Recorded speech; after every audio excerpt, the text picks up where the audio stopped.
வணக்கம் நண்பர்களே, இந்த பதிவில் நம்ம என்ன பார்க்க போகிறோம் அப்படின்னா, இப்போ நிறைய பேருக்கு வந்து கடன் அழுத்தம் அதிகமாக இருக்கும் இல்லையா? அது எதனால் அந்த மாதிரி கடன் அதிகமான கடன் வந்து நமக்கு வருது அப்படிங்கிறத நம்ம பார்த்தோம்னா, நம்ம வந்து முற்பிறவியில் நம்ம ஏதாவது ஒரு பாவங்கள் பண்ணியிருந்தோம், முற்பிறவியை பொறுத்த வரைக்கும் நமக்கு ஏதாவது கெடுதல் பண்ணியிருந்தோம் அப்படின்னா இந்த மாதிரியான ப்ராப்ளங்கள் வரும். இது காரணம் என்ன அப்படின்னா, ஜாதகத்தில் வந்து நம்முடைய 6ஆம் இடத்துல வந்து நமக்கு அதிகமான கிரகங்கள் வந்து அமர்வதுனால இந்த மாதிரியான ப்ராப்ளங்கள் கண்டிப்பாக இருக்கும். இதுக்கு ரொம்ப சிம்பிளான ஒரு வழி இருக்குது. வந்து முதல்ல வந்து பித்ரு தோஷம்னு சொல்லுவாங்க. அதாவது பித்ருக்கள் வந்து வழிபாடு ரொம்ப முக்கியம்.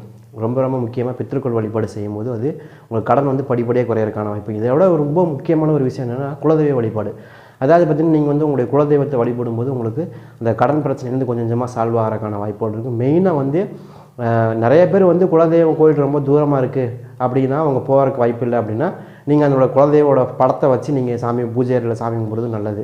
அப்படி இல்லை அப்படின்னா, இல்லைங்க எனக்கு அந்த மாதிரி எங்களுக்கு ஒரு வாய்ப்பு கிடைக்கலங்க, குலதெய்வம் வந்து நமக்கு வந்து இந்த மாதிரி ஃபோட்டோ அதெல்லாம் கிடையாதுங்க அப்படின்னாலும், இது எந்த திசையை நோக்கி அந்த குலதெய்வம் இருக்கோ அந்த திசையை நோக்கின்னு ஒரு விளக்கு பற்ற வச்சு நீங்கள் வழிபடும் போது இந்த மாதிரியான கடன் பிரச்சனையிலேருந்து நீங்கள் ஈஸியாக வெளிவரக்கு நிறைய வாய்ப்புகள் இருக்கும்.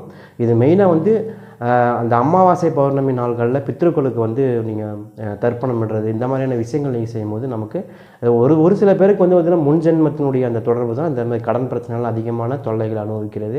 அது போக அதுவும் நம்ம வந்து நம்முடைய ஜாதக ரீதியாகவும் தெரியும் 6ஆம் இடத்துல வந்து அதிகமான பாவகிரகங்கள் அதிகமான கிரகங்கள் வந்து உட்காரும்போது அமரும்போது இந்த மாதிரியான ப்ராப்ளங்களை சந்திக்க வேண்டியது. கடைசி வரைக்கும் நான் கடன் கட்டியே செத்து போகணும் அப்படிங்கிற மாதிரி நிறைய ஜாதகம்லாம் நம்ம பார்த்துருப்போம். பட் அவங்களுக்கெல்லாம் இது ஒரே தீர்வு அப்படின்னா அவங்களுடைய குலதெய்வ வழிபாடு ரொம்ப சிறப்பு. அதை நீங்கள் கண்டினியூவாக நீங்கள் செஞ்சீங்கன்னா கட்டாயம் அதுலேருந்து மீண்டு வரக்கான வாய்ப்புகள் நிறையவே கிடைக்கும்.